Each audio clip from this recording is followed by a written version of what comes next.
رب اشرح لي صدري ويسر لي أمري واحلل عقدة من لساني يفقهوا قولي اللهم ثبتنا عند الموت بلا إله إلا الله واللهم اجعلنا من الذين آمنوا وعملوا الصالحات وتواصوا بالحق وتواصوا بالصبر آمين يا رب العالمين। মক্কায় যে বিভিন্ন ধরনের শত্রুর সম্মুখীন হতে হবে, তো আল্লাহ এখানে রাসূল সাল্লাল্লাহু আলাইহি সাল্লামকে সেই বিষয়ে প্রস্তুত করেছেন। আমাদেরকে এখানে প্রথমত মক্কার শত্রু এবং মদিনার শত্রুর মধ্যে পার্থক্য উপলব্ধি করতে হবে। যদিও উভয় ক্ষেত্রেই শত্রু কুরাইশ, মদিনার শত্রুরাও কুরাইশ যারা আসবে যুদ্ধক্ষেত্রে, আর মক্কায় শত্রু কুরাইশ, কিন্তু যুদ্ধক্ষেত্রের শত্রু এবং আদর্শিক শত্রুর মাঝে পার্থক্য রয়েছে। মক্কি যুগের কুরাইশ হলো প্রথমত এবং প্রধানত আদর্শিক শত্রু। ইসলামের বার্তাটির বিরুদ্ধে রাসূল সাল্লাল্লাহু আলাইহি সাল্লামের মিশনটির বিরুদ্ধে তারা অপপ্রচারের মাধ্যমে লড়াই করার চেষ্টা করেছে। তারা এর বিরুদ্ধে মনস্তাত্ত্বিক লড়াই, বিশ্বাসগত লড়াই করার চেষ্টা করেছে। এটা হলো প্রথম যুদ্ধ। আর যুদ্ধক্ষেত্রের লড়াইটি ছিল দ্বিতীয় যুদ্ধ। কোরআনের 2/3 কথা বলেছে প্রথম লড়াইটি নিয়ে। মক্কি সূরাগুলোর বিষয়বস্তু ছিল এই প্রথম লড়াই। আর এমনকি এই লড়াইটি প্রবল রূপ ধারণ করার আগে, মক্কার সেই আদর্শিক লড়াইটি প্রবল হওয়ার আগেই রাসূল সাল্লাল্লাহু আলাইহি সাল্লামকে প্রস্তুত করা হচ্ছে যে কি ধরনের আক্রমণ আসতে যাচ্ছে। এখানে সূরা কলামে 2 ধরনের আক্রমণের কথা এসেছে, আর ঠিক পরের সূরাটি সূরা হাক্কাতে বাকি আক্রমণগুলোর বিষয় এসেছে। তো আজকের খুতবায় আমি চাই যে সংক্ষেপে হলেও আপনারা এই 2 ধরনের আক্রমণের পার্থক্য সম্পর্কে জানুন। এক ধরনের আক্রমণকে আসলে আক্রমণ বলা হয় না। এটাকে মনে হয় যে কেউ আপনার জন্য খারাপ অনুভব করছে, কেউ আপনার জন্য দুঃখ বোধ করছে। যেমন আপনি শুনলেন যে রাসূল সাল্লাল্লাহু আলাইহি সাল্লাম সম্পর্কে মানুষজন বলছে যে তিনি উন্মাদ। যখন কেউ উন্মাদ হয়ে যায় অথবা তাকে জিন আক্রান্ত করে, মাজনুন শব্দটি এই উভয় অর্থই প্রকাশ করে। জুন্না আকলুহু আও আলাইহি জিন, এর অর্থ হতে পারে যে তার মস্তিষ্ক আর কাজ করছে না, তার চিন্তা শক্তি আচ্ছন্ন হয়ে আছে।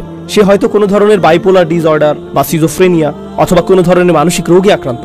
এটা মাজনুন শব্দটির একটি অর্থ। এর আরেকটি অর্থ হলো কোনো শয়তান অথবা জিন তাকে আছর করেছে। প্রাচীন সময়ে এই 2 ধরনের অর্থই প্রযোজ্য ছিল, কিন্তু যখন তারা নবীজি সম্পর্কে এটা বলতো, তারা এটা বোঝাতো না যে তার উদ্দেশ্য খারাপ, বরং এরকম বলতো তার এতে কোনো দোষ নেই, বেচারার বুদ্ধি লোপ পেয়েছে, নাউজুবিল্লাহ। এভাবেই তারা রাসূল সাল্লাল্লাহু আলাইহি সাল্লাম সম্পর্কে কথা বলতো। তো এখানে তারা ইসলাম অস্বীকার করছে, কিন্তু রাসূল সাল্লাল্লাহু আলাইহি সাল্লামের চরিত্রকে আক্রমণ করছে না। তারা শুধু বলছে যে সে অসুস্থ, সে স্বাভাবিক না, আমরা তার জন্য দুঃখ বোধ করছি। তো এটা একটা আক্রমণ, কিন্তু আক্রমণটি তার চরিত্রের উপর না। এটা তার চরিত্রকে সরাসরি আক্রমণ করে না, শুধুমাত্র তার বক্তব্যকে অস্বীকার করার একটা উপায়। আর এর বিপরীতটা আপনি পাবেন সূরা হাক্কাতে। সূরা কলামের শুরুতে এবং শেষে আল্লাহ বলছেন মা আনতা বিনিআমাতি রাব্বিকা বিমাজনুন, অথবা লা ইউযলিকুনা বিআবসারিহিম লাম্মা সামিউ যিকরা ওয়া ইয়াকুলুনা ইন্নাহু লামাজনুন। এগুলোই সূরা কলামে বর্ণিত অভিযোগ। যখন আপনি সূরা হাক্কাতে যাবেন, আপনি দেখবেন যে তারা তাকে কবি আখ্যায়িত করেছে, তারা তাকে মহান গণনাকারী বলেছে। আর একজন কবি এমন ব্যক্তি যে মানসিক বিকারগ্রস্ত নয়। সে যা লিখবে তা নিয়ে সে পরিকল্পনা করে, চিন্তা করে, সে সৃজনশীল, সে এমন কিছু সৃজন করে যা মানুষকে প্রভাবিত করে। তো এখন তারা রাসূল সাল্লাল্লাহু আলাইহি সাল্লামের চরিত্রের প্রতি অভিযোগ আনছে। তো একটি হলো প্রত্যক্ষ আক্রমণ, আরেকটি হলো পরোক্ষ আক্রমণ। আর আসলে প্রত্যক্ষ আক্রমণটির মোকাবেলা করা অধিকতর সহজ। কমপক্ষে আপনি আপনার শত্রুকে চিনেন, সে আপনার চোখের সামনে, সে আপনাকে মিথ্যাবাদী অথবা এটা সেটা বলছে, কিন্তু পরোক্ষ আক্রমণটি আপনার উদ্দেশ্যে করা হয় না। তারা যদি রাসূল সাল্লাল্লাহু আলাইহি সাল্লামকে মানসিক বিকারগ্রস্ত বলে, রাসূলকে শোনানো এর উদ্দেশ্য না।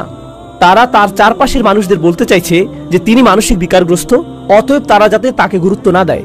কারণ তারা যদি রাসূল সাল্লাল্লাহু আলাইহি সাল্লামের চারপাশের মানুষদের কাছে এসে বলে যে সে একজন মিথ্যুক, সে একজন কবি, সে মন গণনাকারী, তার ভিন্ন পরিকল্পনা রয়েছে, তো তখন তারা বলবে যে আমরা তাকে সারা জীবন ধরে চিনি, তিনি একজন সৎ মানুষ, তোমরাই বরং মিথ্যাবাদী।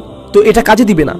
তাই তাদেরকে এমন একটা কৌশল নিয়ে আসতে হবে যা রাসূল সাল্লাল্লাহু আলাইহি সাল্লামকে জনবিচ্ছিন্ন করে দিবে। আর এটাই সেই জনবিচ্ছিন্নকারী কৌশল যা তারা উদ্ভাবন করেছিল। এসো এটা ছড়িয়ে দেই যে জিন তার উপর আছর করেছে। কিন্তু আপনি যদি মনোযোগ দিয়ে রাসূল সাল্লাল্লাহু আলাইহি সাল্লামের বক্তব্য শুনেন, কোরআন যা বলেছে তা নিয়ে আপনি যদি 1 মিনিটও চিন্তা করেন, আপনি তাৎক্ষণিক উপলব্ধি করবেন যে এটা কোনো জিনের কথা নয়। প্রকৃতপক্ষে এটা এতটাই শক্তিশালী যে জিনও জানে এটা কোনো জিনের বাণী নয়। এমনকি জিনেরা শুনেও বলেছে ইন্না সামি'না কুরআনান আজাবা, আমরা আশ্চর্যজনক এক কোরআন শ্রবণ করেছি। তাই এই অভিযোগ কাজে আসবে না। কিন্তু উন্মুক্ত আক্রমণে যাওয়ার আগে দ্বিতীয় পর্যায়ের একটা গোপন আক্রমণ, আভ্যন্তরীণ আক্রমণ এসেছে, আর এই সূরাটি সেটাই প্রকাশ করেছে। দ্বিতীয় পর্যায়ের আক্রমণটি হলো, আপনি হয়তো আবু লাহাবের মতো ইসলামের দুশমনের কথা শুনেছেন। সে রাসূল সাল্লাল্লাহু আলাইহি সাল্লামকে ঘৃণা করেছিল, যদিও সে ছিল তার নিকটাত্মীয়। যখন তার সন্তান মারা যান, সে তখন উল্লাস করেছিল, সে অভিশাপ দিত। তার বিরুদ্ধে আক্রমণে সে ছিল জঘন্য এবং কুরুচিপূর্ণ। অন্য আরেক ধরনের শত্রু ছিল আবু জাহেল, কিন্তু সে ছিল আবু লাহাবের তুলনায় বেশ ভিন্ন ধরনের। সেই বেশ ভিন্ন। আবু জাহেল নোংরা ভাষার ব্যবহার করত না, প্রকৃতপক্ষে আবু জাহেল বলেছিল, ইসলামের বিরোধিতা আমাদের এজন্য করা উচিত যে এটাই আমাদের দেশের জন্য অথবা তখনকার প্রেক্ষাপটে আমাদের গোত্রের জন্য উত্তম। তার গোত্রের জন্য যা উত্তম তাই সে চেয়েছে। আর সে ভেবেছে যে নতুন এই ধর্ম এবং নতুন এই বার্তা হলো বর্তমান সমাজ ব্যবস্থার জন্য একটা হুমকি, আর আমাদের যা রয়েছে ইতিমধ্যেই তা সর্বোত্তম। তো আমাদের এর বিরোধিতা করতে হবে জাতীয় স্বার্থে।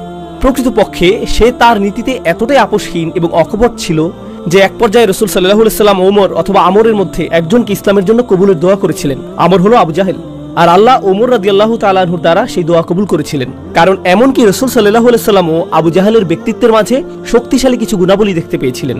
এমনকি এই দৃষ্টিকোণ থেকেও যে যদি সে শত্রু হয়, কমপক্ষে সে তো গোপনে শত্রুতা করছে না, সে নানান ধরনের অভিযোগ নিয়ে লুকোচুরি খেলছে না। না, আমি ইসলামের বিরোধিতা করি, এই হলো আমার কারণ। আমরা এটা বলছি না যে তার কারণটি ভুল অথবা সঠিক, কিন্তু কমপক্ষে সে তার নিজের সাথে সৎ, তার ভিতরে যা রয়েছে বাইরেও তা প্রদর্শন করেছে। তার কুফরিতে সে অকপট। এই শত্রুর মাঝেও এক ধরনের সততা রয়েছে। সে ছিল ব্যক্তিত্ব সম্পন্ন শত্রু। কিন্তু এরপর আরেক ধরনের শত্রু রয়েছে। প্রসঙ্গক্রমে আবু জাহেল সম্পর্কে আরেকটা বিষয় হলো, এমনকি আল্লাহ কোরআনের সর্বপ্রথম নাজিলকৃত সূরা অর্থাৎ সূরা আলাকে উল্লেখ করেছেন, আরাআইতা ইন কানা আলাল হুদা আও আমারা বিত্তাকওয়া। আপনি কি ভেবে দেখেছেন যে যদি সেই ব্যক্তি, এখানে আবু জাহেলের প্রতি ইঙ্গিত করা হয়েছে। আবু জাহেল সম্পর্কে আল্লাহ বলছেন, আপনি কি লক্ষ্য করেননি যে সে যদি সঠিক হিদায়াতের পথে চলতো এবং তাকওয়ার নির্দেশ দিত?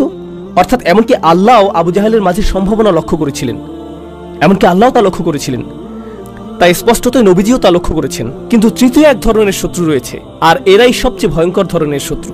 তো আবু লাহাবের মতো শত্রু রয়েছে, আবু জাহেলের মতো শত্রু রয়েছে, আর এরা হলো আদর্শগত শত্রু। কিন্তু তৃতীয় ধরনের শত্রু হলো সবচেয়ে ভয়ঙ্কর শত্রু। কিভাবে আমরা জানতে পারি যে এরাই সবচেয়ে ভয়ঙ্কর শত্রু? এরা হলো উতবা ইবনে রাবিয়া অথবা ওয়ালিদ ইবনে মুগিরার মতো শত্রু। এই নামগুলো আপনাদের জন্য গুরুত্বপূর্ণ না, কিন্তু তাদের বৈশিষ্ট্যগুলো জেনে রাখা গুরুত্বপূর্ণ। তারা কেন এত ভয়ঙ্কর?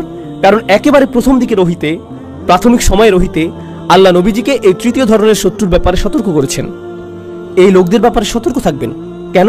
কারণ তারা আপনার কাছে বন্ধু হিসেবে আসবে, আপনার কাছে শত্রু হিসেবে আসবে না। তারা আপনার সাথে হ্যান্ডশেক করতে আসবে। তারা এসে বলবে, যা ঘটে যাচ্ছে তার জন্য আমরা দুঃখ অনুভব করছি, আমি চাই যে তুমি নিরাপদে থাকো, আমি চাই না যে এটা ঘটুক, আমি তোমার পক্ষে রয়েছি। আল্লাহ বলেছেন, ফালা তুতিউল মুকাজ্জিবিন, কারো প্রভাবের বশবর্তী হয়ে যেও না। এই তআ বলতে শুধুমাত্র অনুসরণ বোঝায় না, অনেক অনুবাদ রয়েছে। মিথ্যুকদের অনুসরণ করবে না, কিন্তু আরবিতে এই তআ শুধু অনুসরণ না, আসলে আরবিতে তও অর্থ কোনো কিছুর প্রতি ঝুঁকে যাওয়া, আল মাইলু ইলা শাই। তো প্রভাবিত হইও না, কথা শুনো না, মনোযোগ দিও না। আপনি যখন যথেষ্ট সংখ্যকবার কোনো কিছু শুনতে থাকেন, এটা আপনাকে প্রভাবিত করতে শুরু করবে সচেতনভাবে অথবা অবচেতনভাবে।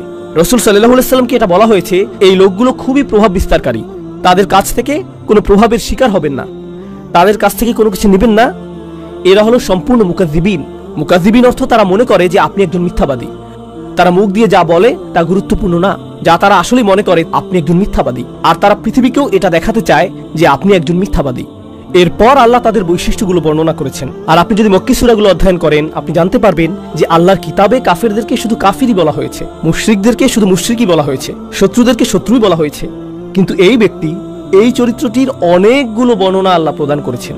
কোরআনে এরকমটা সচরাচর পাওয়া যায় না, খুবই কম। আর তিনি এটা একেবারে প্রাথমিক যুগের রহিতেই প্রদান করেছেন, যেন রাসূল সাল্লাল্লাহু আলাইহি ওয়াসাল্লাম এই লোকগুলোর সাথে সাক্ষাৎ করার আগেই এই বিষয়ে প্রস্তুত থাকতে পারেন। আপনি যখন উঁচু পর্যায়ের কোনো মিটিংয়ে যান, প্রথমে আপনার একটা ব্রিফিং এর প্রয়োজন হয়, তাই না?